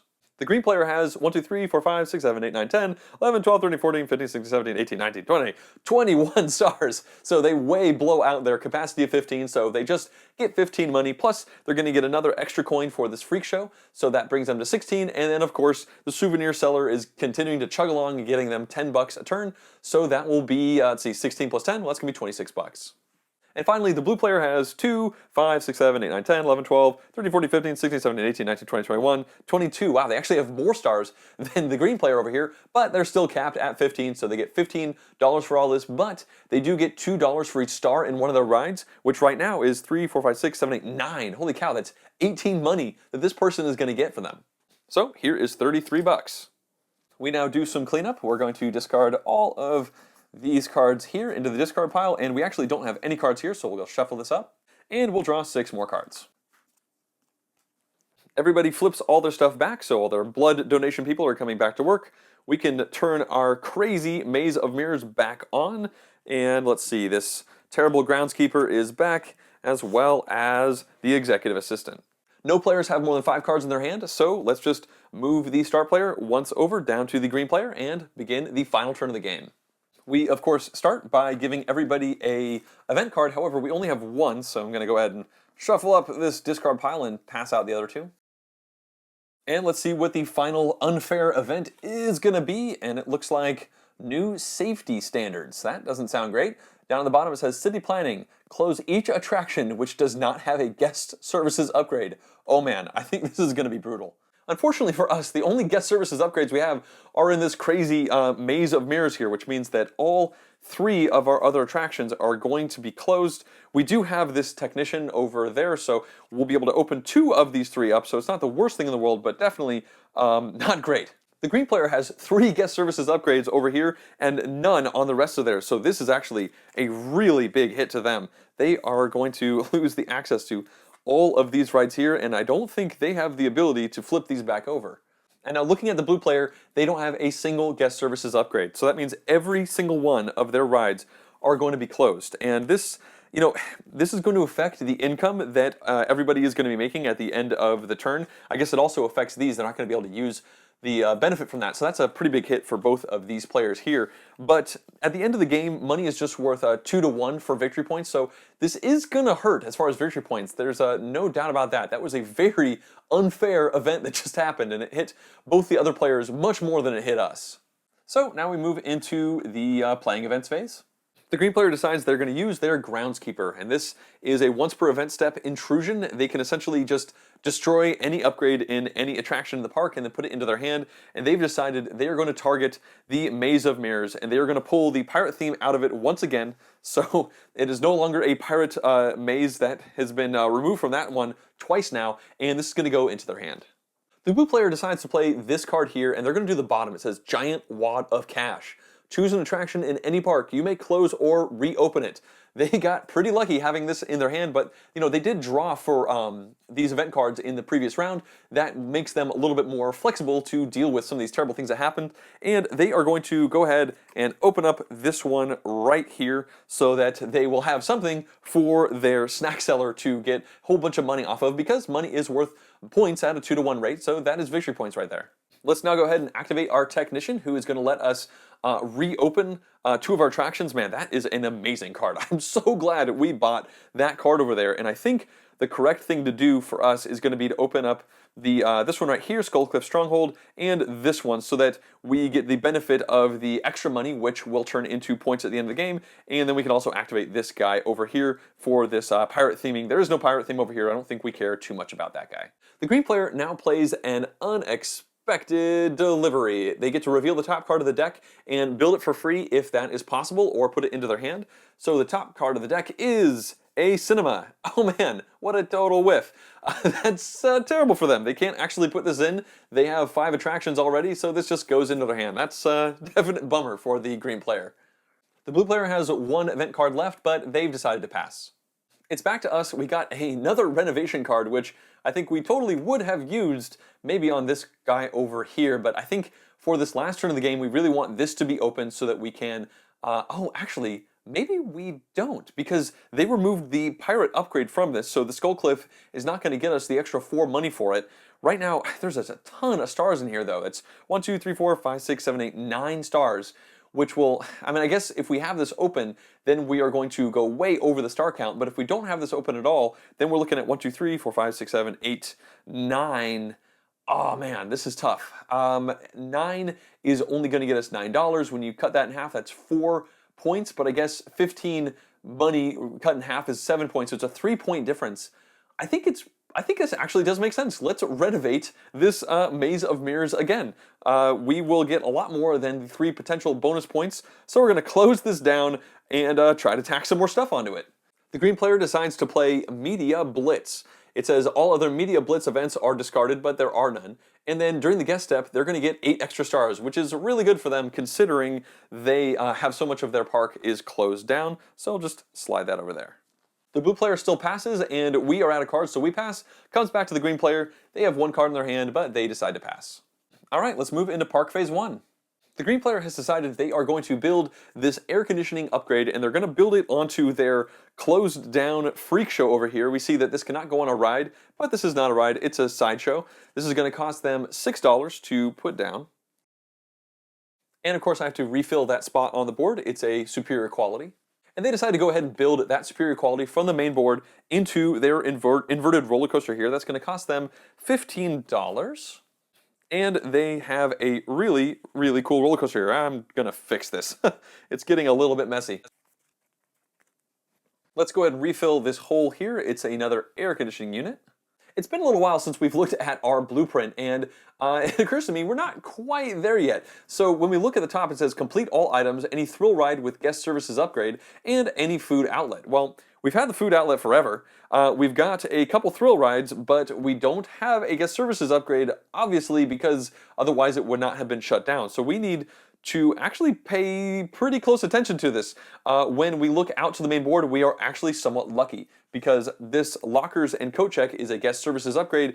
It does not have a stipulation that says it cannot go on a ride, so I think we should build this, and we're not actually going to build it into our big renovation thing. We're going to go ahead and throw it down onto this over here because this, I believe, is a thrill ride. Yes, it is. It's a twister roller coaster. It's a robotic twister roller coaster that now has lockers, and that's going to cost us $4. And this means that we have satisfied the top parts. That's going to get us 15 points at the end of the game. Unfortunately, the bonus down here says having attractions that are 1, 2, 3, and 4 total stars exactly for 22 extra points. And yeah, we're just nowhere even near that. So we're just going to ignore that bottom part. Let's go ahead and refill the hole in the main board. It's going to be the fortune teller. It's now Park Phase 2. The green players decided they are going to build this pirate theme into their haunted house. This will actually activate for us and get us 4 money at the end of, during the guest phase for this round, but that 4 money is only going to be worth 2 points, and they've decided this is worth more money than that, so that's going to cost them 8 money from their pile over here, and then they can slide it into their rather large attraction right there. The blue player decides they are going to build a flagpole from the central area, so the way this one works is it's going to cost them 8 money. It has 0 stars. It goes kind of on the top. Normally, I think you're kind of supposed to do this so you can see all this extra text, but I'm really running out of room, so I'm just going to slide the flagpole down there. We now know that we cannot put any more upgrades on top of this, but if something was to happen, which I don't think can at this point, to try and demolish something from this ride, it would actually kill the flagpole first. And of course, they have to pay for it. We need to refill the spot on the player board. It is a luxury cinema, 2 stars for 8 money. I'm not sure if this is going to be worth it for anybody. Let's go ahead and keep adding upgrades to this maze of mirrors. This locker and coat check, we still have not added one of those because again, you cannot have two of the same exact type unless it's quality. This is only going to cost us $2 instead of $4, so that kind of saves us a point at the end of the game because of the renovation that we have going on here. So we'll get rid of this 5. We get 3 back, and I add this into our ever-increasing gigantic stack of upgrades on this maze of mirrors. It's now Park Phase 3. The green player has decided to grab the other flagpole that was in the central area. This is going to cost 8 money for them, and they're going to slide that in on top here, just like the other one, and that will be their last action of the game. But of course, they do have to pay for it. And we refill from the top of the card to fill the slot on the board, and this is a premium quality, which costs 25 money for 4 stars. I don't think this is going to be worth it to anybody at this point, because 25 money, well, 24 money, you cut that in half, that's 12 victory points worth of stuff. That's just, I don't think, gonna work for anybody. The blue player decides to look for loose change underneath the attractions. It still counts for even the closed attraction, so that just gets them 5 money. And now it's back to us for our final action of the game, and I think we are going to want to install an air conditioning unit into our super duper amazing Hall of Mirrors. Somehow we don't actually have an air conditioning unit in this yet, and since we are renovating it, it's only going to cost us 3 money instead of 6, so we'll spend the $3. We'll slide this in there, and man, that is a gigantic ride. We should refill the last card here for the blue player's final turn. It is a lockers and coat check upgrade. Let's draw a card to fill in that spot. It's a lockers and coat check, and now we move to Park Phase 4, which is just going to be the blue player. They did it last turn, they figured they'll do it again now. They're going to search for loose change and get 5 money from the small crevices underneath all of their attractions. We now move into the final guest round of the game. Neither of these attractions were open, so they're obviously not going to attract guests. So we look over here, we have 1, 2, 3, 4, 5, 6, 7, 8, 9 total guests coming to the park, so that's $9. Plus our Skull Cliff Stronghold, it's going to evaluate for the pirate themes. There's 1 here, and then of course 1 down here, so that's going to be 3 times 4 is 12, plus the 8 we had already, so that's going to get us 20 money. The green player has a whole bunch of closed attractions, but over here they do have 1, 2, 3, 4, 5, 6, 7, 8 stars, plus the 8 from their media blitz gets them to 16. That hits their cap of 15, so they're going to get 15 money from that, and their souvenir seller is going to activate, getting them 5 coins for their 1 sideshow that is currently open. So they also get 20 bucks. Lastly, we have the blue player who also only has 1 open attraction. It's got 1, 2, 3, 4, 5, 6, 7, 8, 9, 10, 11 stars going on here. And then of course, this has 10 stars and they get 2 coins for every star in one of their rides. So that right there is 20 plus 11 is going to give them $31. All right, so we move into cleanup, but realistically, there's no reason to go through with cleanup because the game is now over. Let's count up the points and see who won. When we do final scoring, the first thing we look at is the attractions and we find out how many points each one of the attractions are worth. Then we'll go through the blueprints and see how many points we got for that. Finally, we'll get 1 point for every 2 coins, and the staff members will get us points. And let's look at these loans real quick. I never actually used them during the game. We never needed to, but if somebody had needed money, they could have flipped this over, taken 5 coins, but lost 10 points at the end of the game. And if they needed a new loan, they could have rotated this over, taken 5 more coins, but now they'd be losing 20 points at the end of the game. Fortunately for all of our players though, nobody's going to be losing points at the end of the game for these loans, and there's also no way to pay these off during the game. You just straight up lose the points at the end. So let's go ahead and start adding up all of our attractions. Le Tapis Rouge has 3 icons, which means it's going to be worth 12 victory points. The Skull Cliff Stronghold, it's only got, well, it does have 2 icons on it, so it's going to be worth 8 points at the end. And then this Maze of Mirrors, it has 1, 2, 3, 4, 5, 6, 7, 8, 9, 10 icons on it, which is a massive 55 points right there for that 1 attraction. And finally, the Twister Roller Coaster has 3, so that's another 12. We were able to complete the blueprint, so we can see we have a thrill ride with a guest services upgrade, and then we have a food outlet over here, so that's going to be a bonus of 15 points here. And looking at our money, we have 25, 30, 35, 40, 45, 47, so that actually rounds down to 46, and that's going to get us 23 points in coins, and finally we get 3 points over here for our staff member. And when all this is added together, we end the game with 128 points. For the green player's attractions, their haunted house has 1, 2, 3, 4, 5, 6, 7 icons on it, so that's going to be worth 31 points. Their Ferris wheel only has 1, so that's 5 points. Their freak show has 2 icons, so that's 8 points. Vlad's Impaler has 3 icons, that's 12 points. And then this floorless roller coaster over here has 2 icons, so that's going to be worth 8 points. with their blueprints, they were able to complete both of these. The top, this one right here says the checklist. They need an attraction with 3 guest services upgrades. And guess what? They were able to make that work with their haunted house here, so that's 12 extra points.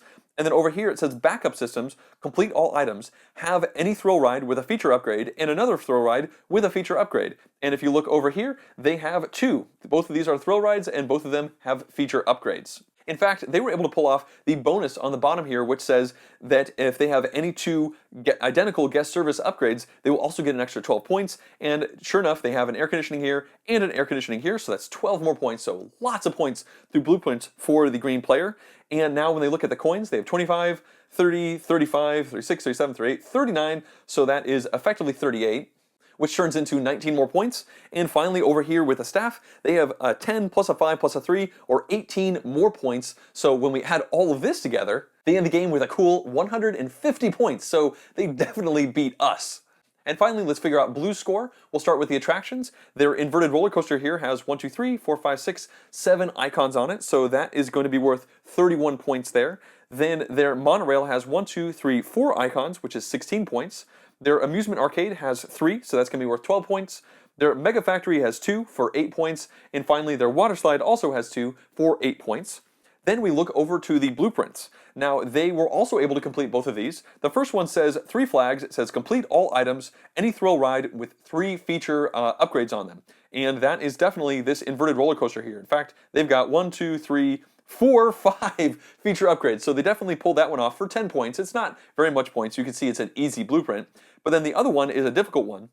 And it says complete all items, have a monorail with 2 superior quality upgrades. And in fact, they do have that. These are both superior qualities, so that's going to be 29 points right there for that.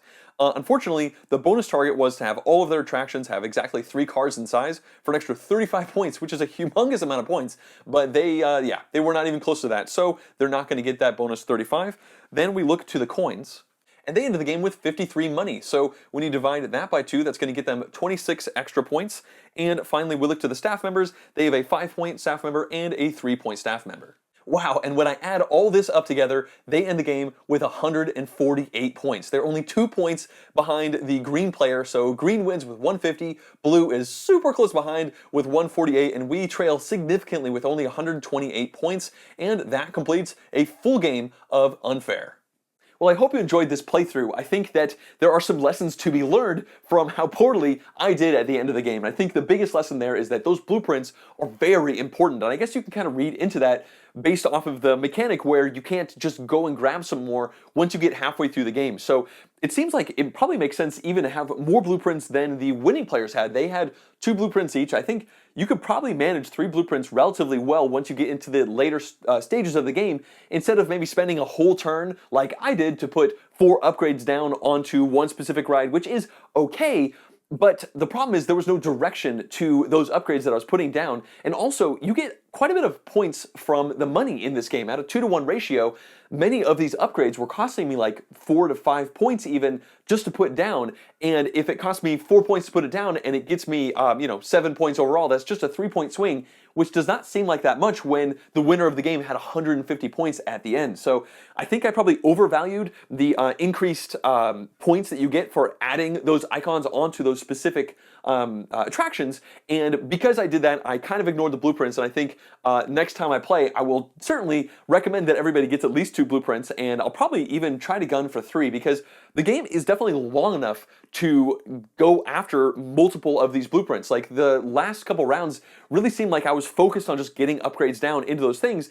It sounds like it would be a much better idea to spend those rounds putting those upgrades down, but trying to match them to the set collection you essentially have with those blueprints in your area, because man, there are just a ton of points that can be had there, and I think that is shown by the ending scores for the game. I do think that all of the players got pretty good money engines going. It seemed like they all had, I believe, at least 5 stars at the end of the first turn, which seemed particularly good, and none of them needed to take the loans. And I think the loan mechanic is a good thing. I'm glad it's there, but it's pretty penalizing, because you get 5 money, but you lose 10 points, which is a pretty big deal. I mean, if the winning score is 150, 10 is not an insignificant amount just for 5 money, but I guess early in the game, when you really got to kickstart your engine to get it going, if you have a pretty tough first turn, it probably does make sense to grab a loan, get those extra $5 to get something going, maybe getting one of those staff members who's going to start getting you quite a bit of money in and above the star level cap that you're going to hit relatively quickly. It seemed like about halfway through the game, all the players were hitting the capacity for their parks. So I imagine you can be more competitive by just going crazy on one specific attraction as opposed to spreading them out. They both seem to be avenues that you could go, but it's probably going to be more dictated by those blueprints that you grab, which, again, I didn't get enough of. So yeah, I think this is a pretty good example of a game of unfair, and I don't have anything else to really say about it. So let's wrap this up. I would love to thank everybody who's been supporting this channel through Patreon, including the producer level pledges. If you too would like to directly support this channel, you can do so at patreon.com/JohnGetsGames. Also, if you like to watch more of these full playthroughs as well as in-depth board game reviews and vlogs, please subscribe to the channel. Thanks for watching.